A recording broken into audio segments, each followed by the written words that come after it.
ओम शांति, ओम शांति, ओम शांति। 4/8/2021 प्रातः मुरली। ओम शांति। बाप दादा मधुबन। आज ईश्वरीय महावाक्य मुरली के वाक्य हैं। हम आत्माओं के प्रति परमात्मा के वाक्य। बाबा ने कहा, मीठे बच्चे, याद में रहने से अच्छी दशा बैठती है। अभी तुम्हारे पर बृहस्पति की दशा है, इसलिए तुम्हारी चढ़ती कला है। आज का प्रश्न है, यदि योग पर पूरा टेंशन नहीं है तो उसकी रिजल्ट क्या होती? निरंतर याद में रहने की युक्तियां क्या हैं?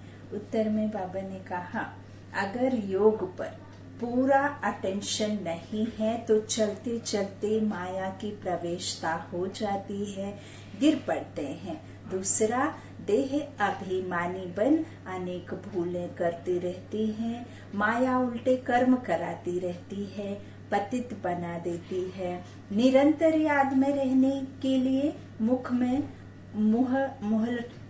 मुँह लरा डाल दो, क्रोध नहीं करो। देह सहित सब कुछ भूल में मैं आत्मा परमात्मा का बच्चा हूँ। यह अभ्यास करो। योग बल से क्या क्या प्राप्तियां होती हैं, उन्हें स्मृति में रखो। आज का गीत है ओम नमो शिवाय। ओम शांति। मीठे मीठे रूहानी बच्चों ने यह रूहानी बाप शिव बाबा की महिमा सुनी। जब पाप बढ़ते हैं अर्थात मनुष्य पाप आत्माएं बन जाते हैं, तब ही पतित पावन बाप आते हैं, आकर के पतितों को पावन बनाते हैं। उस बेहद के बाप की ही महिमा है। उसको प्रक्षपति भी कहा जाता है। इस समय बेहद के बाप द्वारा बेहद की दशा बृहस्पति की तुम पर बैठी हुई है। खास और आम दो अक्षर होते हैं ना, इनका भी अर्थ यहाँ ही सिद्ध होता है। बृहस्पति की दशा से खास भारत जीवन मुक्त बन जाता है, अर्थात अपना स्वराज्य पद पाते हैं। क्योंकि सच्चा बाप जो है, जिसको ट्रुथ कहते हैं, God is one, God is truth. और गॉड कौन सा ट्रुथ जानता है? मनुष्य रूपी सृष्टि का, आत्माओं का, गति दुर्गति सदगति का, स्वर्ग और नरक का, यह सब नॉलेज आदि मध्य अंत का। तो यह नॉलेज कौन जानता है? बाप जानते हैं।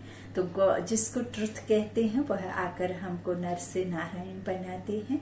बाकी जो हैं वह नंबरवार अपने अपने धर्म के सेक्शन में जाकर बैठेंगे और आएंगे भी नंबरवार। पिछाड़ी में आते हैं ना धर्म स्थापन करने। तो कलयुग अंत तक आते रहते हैं। हर एक आत्मा को अपने अपने धर्म में अपना अपना पार्ट मिला हुआ है। राजाई में राजा से लेकर प्रजा तक सबको अपना अपना पार्ट मिला हुआ है। नाटक है भी राजा से लेकर प्रजा तक, सबको बाबा कहते अपना अपना पार्ट बजाना होता है। अब बच्चे जानते हैं हमारे ऊपर अभी बृहस्पति की दशा बैठी है। ऐसे नहीं एक ही दिन बैठती नहीं, तुम्हारी बृहस्पति की दशा चल रही है। अभी तुम्हारी चढ़ती कला है। जितना याद करेंगे उतना चढ़ती कला होगी। याद भूलने से माया के विघ्न आते हैं। याद से दशा अच्छी बैठती है। अच्छी रीति याद नहीं करेंगे तो जरूर गिरेंगे ही, फिर उनसे कुछ ना कुछ भूलें होंगी। बाबा ने समझाया है ड्रामा अनुसार सब धर्म वाले जो भी हैं, एक दो के पिछाड़ी पाठ बजाने के लिए आते हैं। बच्चे जानते हैं स्वर्ग की दशा अर्थात जीवन मुक्ति की दशा अब हमारे ऊपर बैठी है। यह ड्रामा का चक्र कैसे फिरता है, इसको भी डिटेल में समझना है। यह सृष्टि ड्रामा का चक्र कैसे फिरता है, इसको भी डिटेल में समझना है। और ड्रामा का चक्र खास भारत पर बना हुआ है। बाप भी भारत में ही आते हैं, गाया हुआ है ना। भगवान की जन्मभूमि भारत को ही कहा गया है ना, और देवभूमि ही भारत को कहा गया है। अतिथि देवो भव कहते हैं ना। और भगवान का अवतरण भी, जिसे हम शिव जयंती शिवरात्रि के रूप में मनाते हैं, लेकिन आम मनुष्य जानते समझते नहीं हैं कि भगवान यहाँ अवतरण कैसे किसके तन में होते हैं। वही आकर के बताएं, तभी ये बातें समझ में आए। बाबा कहते हैं यह सब खास भारत पर बना हुआ है, और बाप भी भारत में ही आते हुए गाया हुआ है। आश्चर्यवत सुनंती कथंती और भागंती। चलते चलते माया की प्रवेशता होने के कारण गिर जाते हैं, पूरा अटेंशन नहीं देते हैं योग पर। फिर बाप आकर संजीवनी बूटी देते हैं, अर्थात सुरजीत करने वाली बूटी देते हैं। हनुमान भी तुम हो, है बाबा कहते हैं हनुमान भी तुम हो। जो गदा आदि दिखाया है ना, वो विकारों पर वसन रखना है ना। तो हनुमान कौन है? वायुपुत्र कौन है? मारुति नंदन कौन है? महावीर कौन है? जो सदा उड़ती कला में रहे, जिनके विकारों से नीचे ना गिरे, हमेशा उड़ते रहे, है ना। तो इस तरह से बाप ने समझाया है। इस समय रावण को भगाने के लिए यह बूटी सूंघा देता हूँ। बाप तुमको सब सत्य बातें बताते हैं। सत्य है ही एक बाप, जो आकर तुमको सत्य नारायण की कथा सुनाए, सतयुग की स्थापना करते हैं। इनको कहा जाता है ट्रुथ, सत्य बतलाने वाले। तुमको कहते हैं तुम शास्त्रों को मानते हो। बोलो हाँ, हम शास्त्रों को क्यों नहीं मानते हैं, जानते हैं। यह सब भक्ति मार्ग के शास्त्र हैं, यह तो हम मानते हैं। ज्ञान और भक्ति दो चीज हैं। जब ज्ञान मिलता है तो भक्ति की क्या दरकार है। भक्ति माना उतरती कला, ज्ञान माना चढ़ती कला। इस समय भक्ति चल रही है। अभी हमको ज्ञान मिला है, जिससे सदगति होती है। भक्तों की रक्षा करने वाला एक ही भगवान है। रक्षा दुश्मन से की जाती है ना, कि दोस्त से तो नहीं की जाती, तो दुश्मन से रक्षा की जाती है ना। बाप कहते हैं मैं आकर तुम्हारी रावण से रक्षा करता हूँ। देखते हो ना रावण से कैसे रक्षा होती है। इस रावण पर जीत पानी है। बाप समझाते हैं मीठे बच्चे, इस रावण ने तुमको तमो प्रधान बनाया। और रावण कौन है? 5 विकार है, सभी जानते हैं। तो तमो प्रधान किसने बनाया है? रावण ने। दुख क्यों हुआ है? क्योंकि हम रावण राज्य में रावण की गिरफ्त में आ गए, 5 विकारों की गिरफ्त में आ गए, है ना। तो इस तरह से काम विकार पर बैठ काले हो गए। तो सतयुग को कहा जाता है सतो प्रधान स्वर्ग। फिर कला कम होती जाती है। अंत में जब बिल्कुल ही देह अभिमान में आ जाते हैं तो पतित बन जाते हैं। नया मकान बनना है, मास के बाद अथवा 6 मास के बाद कुछ ना कुछ कला कम हो जाती है ना, होता है ना। तो इस तरह से हर वर्ष मकान को पोछी लगाते हैं, कला तो कम होती जाती है ना। नई से पुरानी, पुरानी से नई, और यह शुरू से लेकर हर चीज का होता आया है, समझा जाता है।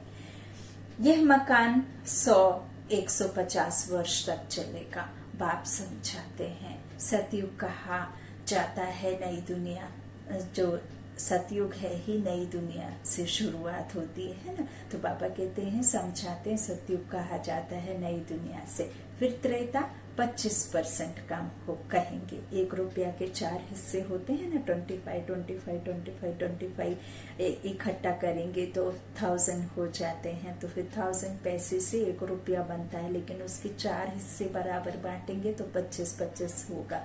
तो यहाँ भी 25% क्या होता है, जैसे सतयुग से हम त्रेता में आते हैं तो 25% कम होगी, है ना। 25% कम कहेंगे क्योंकि थोड़ा पुराना हो जाता है।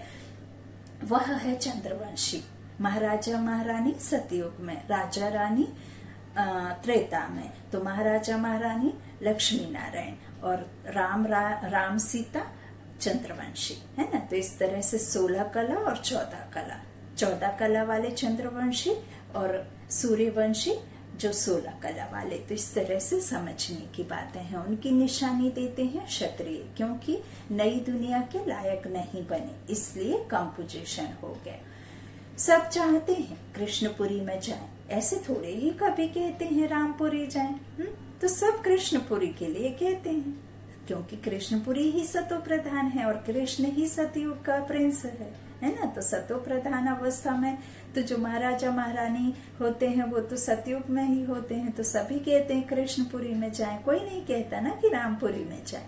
तो बाबा कहते हैं, गाते भी है ना, चलो वृंदावन भजो राधे गोविंद, वृंदावन की बात है। इस तरह से तो अयोध्या के लिए नहीं कहेंगे। श्री कृष्ण के ऊपर सबका बहुत प्यार है, सबको प्यार रहता है कृष्ण के ऊपर।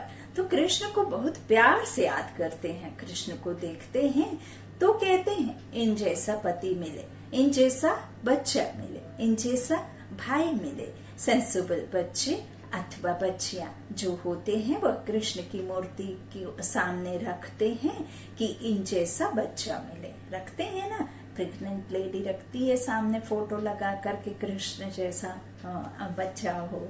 तो ये सेंसिबल बच्चों की बात है। आजकल तो ना जाने हीरो हीरोइन की, एक्टर्स एक्टरनी की रखते हैं कि मेरे बच्चे ऐसे हों, है ना। तो फिर वैसे ही होते हैं ना, उसमें दुख करने की क्या बात है। तो अभी तो है कंसपुरी, तो रावण की पुरी, कृष्णपुरी का बहुत महत्व है। कृष्ण को सब याद करते हैं। तब बाप कहते हैं, तुम इतना समय याद करते आए हो, अब कृष्णपुरी में जाने का पुरुषार्थ करो। प्रैक्टिकल में अब जाना है ना, प्रारब्धि प्राप्ति मिलना है। तो इनके घराने में तो जाओ, सूर्यवंशी 8 घराने हैं, तो इतना पुरुषार्थ करो जो राजाई में आकर राजकुमार से झूलो। ऐसा नहीं है कि सिर्फ लक्ष्मी नारायण से राज्य चल जाएगा, एक राजा एक रानी से ही, एक महाराजा महारानी से ही राज्य चल जाएगा। बाबा कहते हैं 8 हैं उधर, है ना। तो 8 घराने होते हैं, ऐसे एक घर से ही थोड़ी चल जाएगा। तो इतना पुरुषार्थ करो कि राजाई में आकर राजकुमार से झूलो, राजकुमार से। तो यह समझ की बात है ना। बाप कहते हैं, बच्चे जितना हो सके मन मना भव रहो, याद में ना रहने से गिर पड़ते हैं। ज्ञान कब गिरता है? बाबा कहते हैं ज्ञान कब गिराता नहीं है, याद में नहीं रहते हैं तो गिर पड़ते हैं।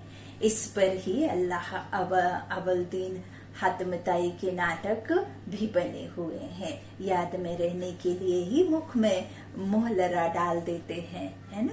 तो बाबा कहते हैं इस तरह से किसको क्रोध आता है तो बोल पड़ते हैं, इसलिए कहते हैं मुख में कुछ डाल दो, है? तो बात नहीं करें तो क्रोध आएगा नहीं, है ना। बाप कहते हैं कभी भी कोई पर क्रोध नहीं करो, परंतु इन बातों को पूरा न समझकर शास्त्रों में कुछ न कुछ डाल दिया है। बाप यथार्थ बैठ समझाते हैं। बाप जब आए तब तो आकर समझाएं।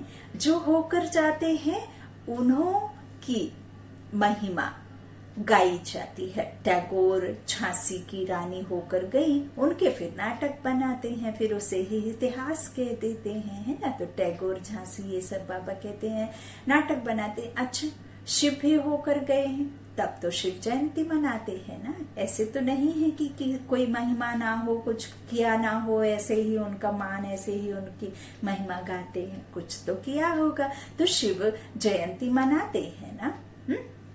तो परंतु शिव कब आया, क्या आकर किया, यह पता नहीं है, क्योंकि वो आकर बताएं तभी पता चले। तो वह तो सारी सृष्टि का पाप है, जरूर आकर सबको सदगति दी होगी। इस्लामी, बौद्ध आदि जो भी धर्म स्थापन करके गए हैं उनकी जयंती मनाते हैं, तिथि तारीख सभी की है। इनका किसको पता नहीं। कहते भी हैं क्राइस्ट से इतने वर्ष पहले भारत पैराडाइज था, है ना। तो स्वास्तिका जब बनाते हैं तो उसमें पूरे 4 भाग करते हैं। स्वास्तिका बनाते हैं तो 4 भाग करते हैं ना। ऐसे ऐसे ऐसे जो होते हैं तो सातिया भी बोलते हैं, स्वास्तिक बोलते हैं, है ना। उसमें फिर शुभ लाभ लिख देते हैं, तो इक्वल होते हैं। उसका भी महत्व है। एक ऐसे, एक नीचे की तरफ, एक ऐसे, एक ऐसे, है ना। तो ये सतयुग के 4 हिस्से जो इस पूरे के 5000 वर्ष में वो 4 हिस्से कैसे दिखाते हैं और कौन से आत्माएं किस तरह से रहती हैं। दातापन का, फिर थोड़ा झुक जाता है, फिर एकदम झुक जाता है, फिर एकदम सिर्फ और सिर्फ लेने की लालसा रहती है। तो ऐसे 4 पोजीशन में 4 खंड दिखाए हुए हैं। तो बाबा कहते हैं कि स्वास्तिका जब बनाते हैं तो उसमें पूरे 4 भाग करते हैं। 4 युग हैं, आयु कम जास्ती हो ना सके, इक्वल है। तो जगन्नाथपुरी में चावल का हांडा बनाते हैं, पूरे 4 भाग हो जाते हैं। बाप कहते हैं यह भक्ति मार्ग में अगड़म बगड़म कर दिया है। अब बाप कहते हैं देह सहित यह सब भूल जाओ, मैं आत्मा हूँ, परमपिता परमात्मा का बच्चा हूँ, यह अभ्यास रखो। बाबा स्वर्ग का रचयिता है तो जरूर हमको स्वर्ग में भेजा होगा, नर्क में तो नहीं भेजेंगे। बाप किसको भी नर्क में नहीं भेजते हैं, पहले सब सुख भोगते हैं, है ना। सुना भी होगा कि एक बार भगवान खुश होकर भगत से पूछा कि मांगो क्या मांगते हो, पहले सुख चाहिए या दुख चाहिए। तो कहा कि पहले सुख चाहिए, तो पहले सुख ही मिला, है ना, फिर दुख मिला। तो इस तरह से सुख दुख तो है ना, दोनों का ही खेल है। तो इस तरह से पहले सुख भोगा, तो पहले सुख पीछे दुख। बाप तो सबका दुख हरता सुख करता है ना। आत्मा पहले सुख फिर दुख देखती है। विवेक भी कहता है हम पहले सतो प्रधान फिर सतो रजोतमो में आते हैं। बच्चा सतो प्रधान अवस्था में रहता है, उसे कुछ भी दुनियादारी के कर्म विकर्म की जानकारी नहीं होती है ना। उसको सतो प्रधान कोई भी उसको नहीं पता होता है कि क्या अच्छा क्या बुरा। ऐसे फिर एक उम्र आती है तब थोड़ा थोड़ा समझते हैं, फिर तमो प्रधान मतलब फिर विकारों में भी जाते हैं। फिर एक इस तरह से ये सभी की आती है। कपड़े की भी स्टेज होती है, नया होता है, फिर बीच का बनता है, फिर एकदम फटने की स्थिति पे आ जाता है। तो सभी में ये 3 अवस्थाएं चलती हैं। आत्माओं को भी इन 3 स्टेज से गुजरना होता है। तो मनुष्य भी समझते हैं, विलायत वाले सेंसिबल हैं। वहां तो बॉम्ब्स ऐसे बनाते हैं जो फट से खलास हो जाएंगे। जैसे आजकल मुर्दे को बिजली पर फट से खत्म कर देते हैं, ऐसे बॉम्ब्स फेंकने से आग लग जाती है। तो मनुष्य भी झट खत्म हो जाएंगे। भंभोर को आग लगनी है, तूफान ऐसे आते हैं जो गांव के गांव खत्म हो जाते हैं। फिर उस समय ऐसा कोई प्रबंध नहीं रहता जो बचाव कर सके, है ना। क्योंकि जब इस तरह का कुछ होता है तो डॉक्टर हॉस्पिटल कोई भी इस तरह से आपको हेल्प कर ही नहीं सकता। जब वो बचेंगे तब तो, है। तो इस तरह से गांव के गांव ही उड़ जाएंगे तो कोई वैद्य कोई डॉक्टर कोई इस तरह से क्या कर लेंगे, सुरक्षा कर्मी कुछ नहीं कर पाएंगे।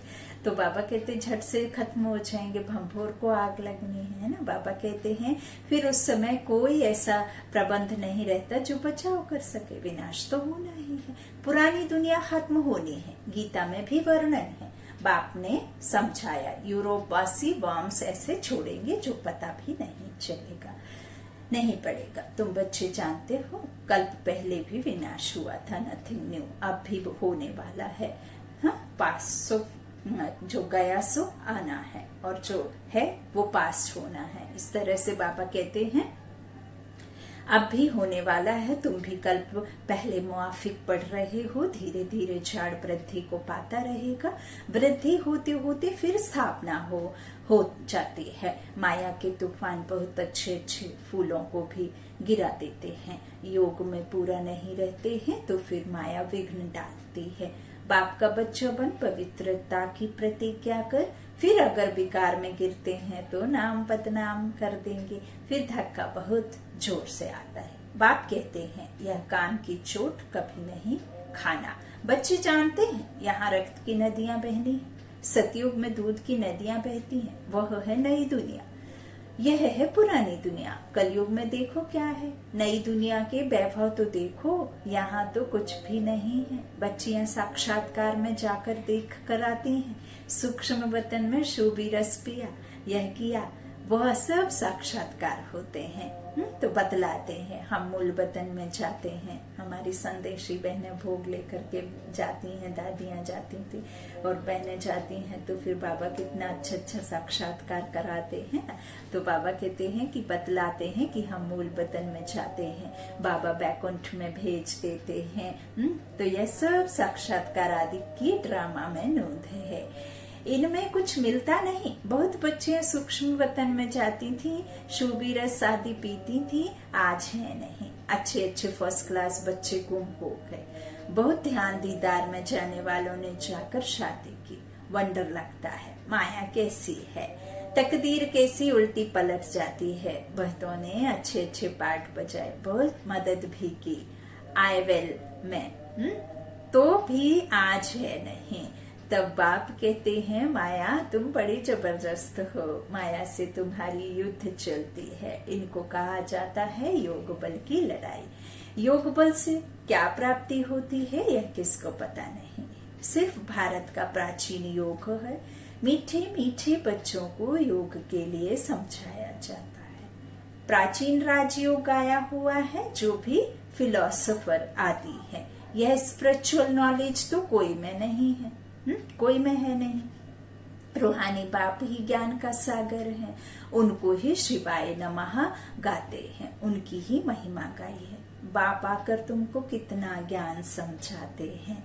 इसको ज्ञान का तीसरा नेत्र कहा जाता है। दिव्य दृष्टि का हो, आत्मा का हो, समझ का तीसरा नेत्र का हो, या ज्ञान चक्षु का हो, है ना। ये मन बुद्धि के विमान में बैठ करके हम तीनों कालों का और संगम युग के जितने भी बाबा ने हमें बताया है, जैसे हम परम धाम जाते हैं, कैसे हम आत्माएं सुख दुख भोगती हैं, तो सब यही संगम युग की ही बातें हैं। तो बाबा कहते हैं इस तरह से उनको ही शिवाय नमः कहते हैं और उनकी ही महिमा गाई जाती। इसको ज्ञान का तीसरा नेत्र कहा जाता है। और कोई की ताकत नहीं जो अपने को त्रिकालदर्शी कह सके। त्रिकालदर्शी सिर्फ ब्राह्मण ही होते हैं, जिन ब्राह्मणों द्वारा यज्ञ रचा है। रुद्र ज्ञान यज्ञ है ना, रुद्र शिव को भी कहते हैं। अनेक नाम रख दिए हैं, हर एक देश में नाम अलग अलग बहुत हैं, सिवाय एक बाप के और किसी के इतने नाम हैं नहीं। बबुलनाथ भी इनको कहते हैं। बबुल उनको कहा जाता है जिसमें कांटे होते हैं। बाबा कांटों को फूल बनाने वाला है, तो इसलिए उनका नाम बबुलनाथ रखा है। बॉम्बे में या वहां बहुत मेला लगता है, अर्थ कुछ नहीं समझते, बाप बैठ समझाते हैं। उनका राइट नाम है शिव। व्यापारी लोग भी बिंदी को शिव कह देते हैं। 1 2 गिनती जब करते हैं, 10 पर आएंगे तो कहेंगे शिव। बाप भी कहते हैं मैं बिंदी हूँ, स्टार हूँ। बहुत लोग ऐसे डबल तिलक भी देते हैं। माता और पिता, ज्ञान सूर्य, ज्ञान चंद्रमा के निशाने हैं। कहते न करते भी हैं, तो वह अर्थ नहीं जानते। तो बाबा योग पर समझ रहे थे। योग कितना मशहूर है। अभी तुम बच्चे योग अक्षर छोड़ दो, याद करो। तो योग तो ऐसे बहुत कठिन कठिन योग है, जो कोई सिंहासन बिठा करके कोई वस्त्र को मात्र देते हैं, कोई बॉडी के फिटनेस के लिए, योग के लिए देते हैं, कोई कैसे कोई यहाँ जा करके करना, कोई वहां करके। तो यहाँ ऐसा कुछ नहीं है। कैसे भी पोजीशन में रहो, सिर्फ याद करना है। तो यहाँ संबंध जुड़ा और याद स्वतः आई। इसमें कोई बड़ी और कोई कठिन बात नहीं है। तो इस तरह से जब तक आप इसे यथार्थ रीति नहीं समझेंगे, तब तक ना तो योग समझेंगे और ना याद जानेंगे, और ना ही संबंध जुड़ेगा, ना ही याद में ठहर पाएंगे। तो इस तरह से बाबा समझाते हैं। बाबा कहते हैं कि योग अक्षर से समझेंगे नहीं, याद से समझेंगे। बाप को बहुत याद करना है। उनको साजन भी कहा जाता है। पटरानी बनाते हैं ना विश्व की राजधानी का, वर्षा बाप देते हैं। सतयुग में 1 बाप होता है, भक्ति में 2 बाप, और ज्ञान मार्ग में अभी तुम्हें 3 बाप हैं। सतयुग में 1 बाप होता है, वह भक्ति में 2, भक्ति मार्ग में, और यहाँ 3, एक अव्यक्त बाप दादा, एक शरीर रूपी पिता और एक पारलौकिक पिता, है ना। तो इस तरह से कितना वंडर है ना। तुम अर्थ सहित जानते हो सतयुग में है ही सुख, सब सुखी, इसलिए पारलौकिक बाप को जानते ही नहीं है। तो वहां कोई तीसरे या दूसरे की आवश्यकता नहीं, अभी तुम तीनों बाप को जानते हो। वाह वाह वाह वाह वाह ड्रामा, वाह वाह तेरा लीला, वाह वाह वाह वाह। तो कितनी सहज समझने की बातें हैं। अच्छा, बाप दादा का याद प्यार, मीठे मीठे सीखी लाधे बच्चों प्रति माता पिता बाप दादा का याद प्यार और गुड मॉर्निंग। रूहानी बाप की रूहानी बच्चों को नमस्ते। हम रूहानी बच्चों की रूहानी माता पिता बाप दादा को याद प्यार और गुड मॉर्निंग। शुक्रिया बाबा, मीठे बाबा, प्यारे बाबा, सबका साथी सबका सहारा। धारणा के लिए मुख्य सार, पहला बाबा ने कहा याद में रहने के लिए मुख से कुछ भी बोलो नहीं।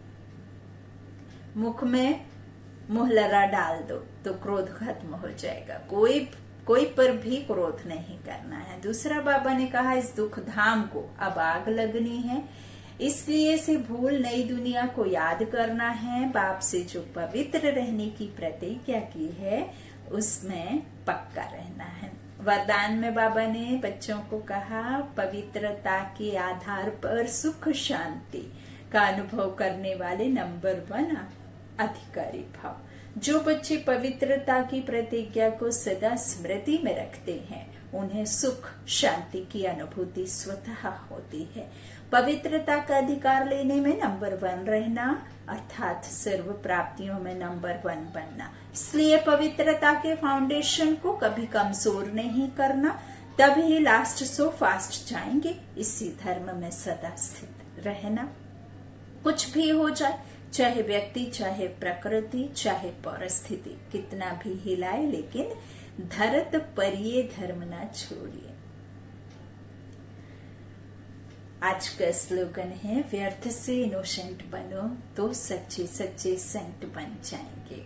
व्यर्थ से इनोसेंट बनो तो सच्चे सच्चे सेंट बन जाएंगे। सेंट खुशबू देता है, तो सेंट का छिड़काव तभी होगा जब व्यर्थ से आप इनोसेंट रहेंगे, अनभिज्ञ रहेंगे, उसको जान करके भी नहीं जानेंगे, है ना।